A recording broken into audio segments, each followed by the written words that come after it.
নিজের দুঃখের কথাও কাউকে বললেন না, সুখের কথাও কাউকে বললেন না। কথাটা একটু শুনতে আপনার কাছে অন্যরকম লাগলেও একটু ভিতরে গেলে আপনি নিজেই বুঝতে পারবেন। আপনি নিজের মনের দুঃখ কষ্ট সহ্য করতে না পেরে হালকা করার জন্য যাকে বলছেন, মনে রাখবেন আপনি তার কাছে কিন্তু কোনো না কোনো ভাবে একটু ছোট হয়ে যাচ্ছেন। এমনও হতে পারে আপনার দুঃখের সে কথাগুলা আপনার সামনে অভিনয় করে যে আপনাকে বুঝ দিয়েছে, সে পিছনে আপনার সেই দুঃখের কথা নিয়ে হাসি ঠাট্টা করতেও দ্বিধাবোধ করে না, এমন অনেক মানুষ আছে।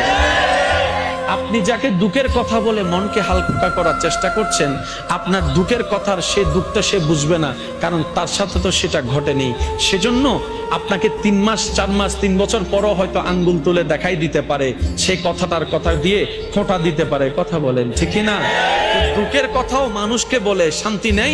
এবার আপনি বলবেন ভাইয়া সুখের কথা কেন বলবো না? আমি বলি কি ভাই, দুঃখের কথা শোনালে যেরকম মানুষ দাম দেয় না, সুখের কথা শোনালে মানুষ বদনজর লাগাইয়া সেটাও নষ্ট করে দেয়।